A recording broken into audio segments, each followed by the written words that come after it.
We are here with Senator Amato. Now, Senator Amato, what's going on right now with the PPA? You guys are growing in membership. How many members do you have right now? We're up to over 600,000, and our goal is to get it up to 1 million, at least 1 million, before the end of the year, so that we can get the little guy, the poker player who's being cut off of the internet, who can no longer play, get him an opportunity to get back on and be able to play poker.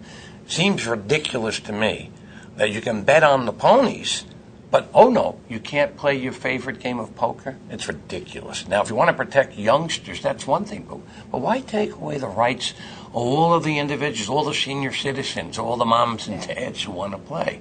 And they have programs today, and we're trying to show the Congress this, that will keep young people off. That you can actually block them, those who are not 21 years of age. So there are ways to deal with the problem of underage gamblers on the internet. That's a legitimate concern, but don't ban it. That's the wrong thing. So how have you been attracting so many new members? Well, we're getting the word out. We're telling people are angry. We're telling them join the PPA, the Poker Players Alliance, and then let your congressman know that you've joined the PPA and that you are going to look to see whether or not he or she supports legislation that will give you back your rights to play poker. So the UIGEA goes into effect really soon. What do you think is going to happen once that goes into effect? Well, let me say this to you. Right now, millions of honest, hardworking citizens who enjoyed playing poker over the internet are being deprived of that. I believe we're going to get, in the fullness of time, Congress to reverse that. I think the World Trade Organization is coming down on the United States very hard, and they'll be coming down in the end of July even harder, with our European cousins coming out against us, with Japan coming out against us, and the trade sanctions could go into the billions of dollars. So it doesn't make sense. It's a bad law. We can make it better.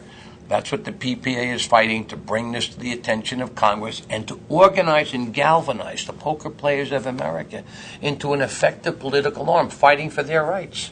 So when the World Trade Organization begins to come down on our government, what do you think the U.S. government's reaction will be? Well, I think when companies like Microsoft and Disney and others who are going to be hurt by this begin raising their voice, I think our government will wake up and say, we need to change the law. And what about other legislation that's being put through right now? By Excuse me. Oh, we'll start that over. What about other legislation that's going through right now? Well, listen, Congressman Frank has been very courageous. They'll probably marking his bill up. Congressman Wexler, he has introduced a terrific bill which will legalize and says that you can play poker just like you can bet on the ponies. Why shouldn't you be allowed to, in your own home, to play poker? I mean, it seems ridiculous to me the government is going into your home. So I think those two bills are going to make great progress.